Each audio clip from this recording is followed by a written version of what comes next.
These are this afternoon's top stories. Governor-General supports architecture in the Federation. Guyana receives money to assist in crime fighting, and Mexico's volcano continues to erupt. Good afternoon and welcome to ZIZ Midday Newscast. Today is Tuesday, 14th July 2015. I'm Calla Berridge. In national news, architecture is essential to national development. Those are the sentiments expressed by Acting Governor-General His Excellency Tapley Seaton. In recognition of the 10th anniversary of the St. Kitts Nevis Institute for Architects, His Excellency says he is very interested in the field. I have had a history of work and interest in the field of conservation and heritage, and I continue to have that interest. I don't intend to abandon it because I've moved on to some other activity, but I intend to use this new activity to lend support to any of the things that I see that can be creative and so on, and that can help to enhance our national development.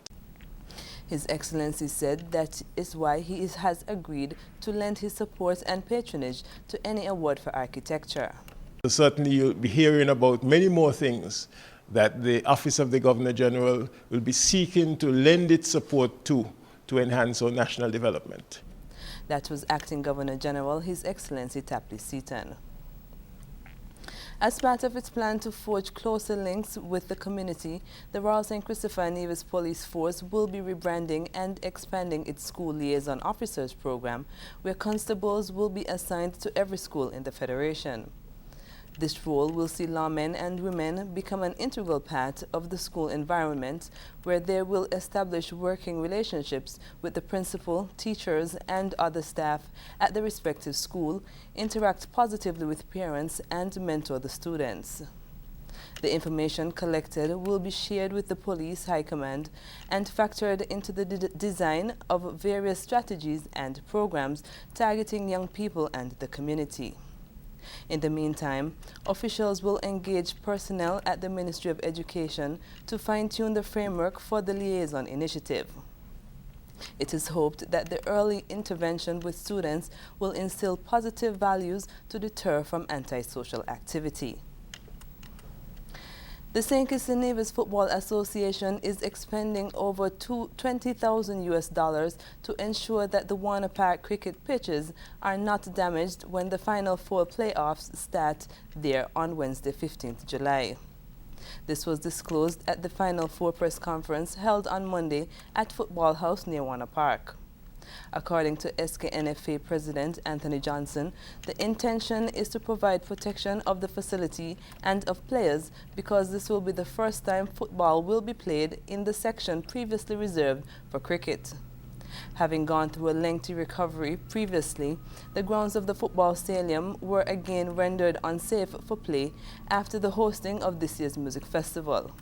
In spite of the short period after the hosting of the CPL T20 cricket in Warner Park, Stanley Jacobs, the SKNFA General Secretary, said preparations to host the Final Four playoffs in the cricket stadium will be completed on time. A look at news on a regional scene. Barbados' Prime Minister Stewart has led a forceful attack on the National Union of Public Workers over the forced retirement of 10 of its employees who have reached the retirement age. With the union threatening to escalate its protests, Stewart said his administration must be prepared to take the necessary actions to protect the country and the trade union movement, noting that the government has the power under Section 48 of the Constitution of Barbados to create legislation for various occurrences. In addition, he said the government was prepared to take the issue to court as a matter of urgency.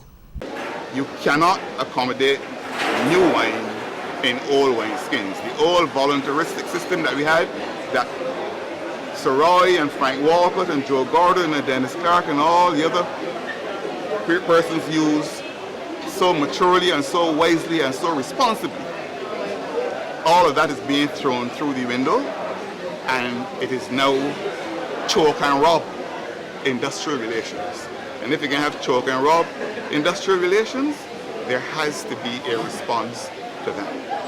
And as Prime Minister, for the time being of Barbados, I have a duty to ensure that our institutions including the trade unions, and in fact, in particular the trade unions, are protected. I have a duty to make sure that the comfort of the public is not unnecessarily disturbed by industrial adventure. Guyana's public security minister met with representatives of the business community, expressing his concern over the recent crime situation facing the security sector. Guyana's crime-fighting ability is to further enhance with the additional $50,000 under the Caribbean Basin Security Initiative. Details in this report. Guyana and the United States today inked a $50,000 agreement which would see the country getting assistance to fight illicit drug trafficking, advance public safety and security, and promote social justice. The agreement is an amendment to the original agreement signed between the two countries in 2011 under the Caribbean Basin Security Initiative. The agreement was signed by Foreign Affairs Minister Carl Greenidge and U.S. Deputy Chief of Mission Brian Hunt. Hunt said through this new agreement, the U.S. Department of State's Bureau of International Narcotics and Law Enforcement Affairs has increased its financial commitment to supporting Guyana's law enforcement sector by U.S. $900,000. He also said that according to U.S. laws, any person undergoing training under this program must undergo human rights vetting to ensure that they've not committed any gross human rights violations. In addition, as part of our understanding with the Guyana government, those members who are going to receive training through the Drug Enforcement Administration, who are part of the Customs Anti-Narcotics Unit and the Serious Organized Crime Unit, do in fact undergo separate integrity testing. That's handled by the Guyana government as part of their ongoing program, to which we provide support and to which the minister referred during his remarks. Recently, several officers attached to the Special Organized Crime Unit were transferred for failing polygraph tests. Internationally, U.S. President Barack Obama says every pathway to a nuclear weapon for Iran will be cut off under the deal. Reuters provide more in this story. Today, after 2 years of negotiations, the United States, together with our international partners, has achieved something that decades of animosity has not: a comprehensive long-term deal with Iran that will prevent it from obtaining a nuclear weapon. This deal is also in line with a tradition of American leadership. Because of this deal, the international community will be able to verify that the Islamic Republic of Iran will not develop a nuclear weapon. This deal meets every single one of the bottom lines that we established when we achieved a framework earlier this spring. Every pathway to a nuclear weapon is cut off. Because of this deal, Iran will not produce the highly enriched uranium and weapons-grade plutonium that form the raw materials necessary for a nuclear bomb. Because of this deal, Iran will remove 2/3 of its installed centrifuges, the machines necessary to produce highly enriched uranium for a bomb, and store them under constant international supervision. Iran will not use its advanced centrifuges to produce enriched uranium for the next decade. Iran will also get rid of 98% of its stockpile of enriched uranium. As Iran takes steps to implement this deal, it will receive relief from the sanctions that we put in place because of Iran's nuclear program, both America's own sanctions and sanctions imposed by the United Nations Security Council. This relief will be phased in. Iran must complete key nuclear steps before it begins to receive new sanctions relief. And if Iran violates the deal, all these sanctions will snap back into place. As the American people and Congress review the deal, it will be important to consider the alternative. Consider what happens in a world without this deal. Geologists say volcanic activity in Mexico shows no sign of slowing down, and Mexican officials say this could be the most dangerous volcanic eruption in decades. NBC's Miguel Almaguera has the details in this story. From miles away, soot, ash, and smoke is seen pouring from the mouth of Mexico's Colima volcano. The explosions rattle the earth. Here they call it the volcano of fire, when falling debris suddenly turns day to night.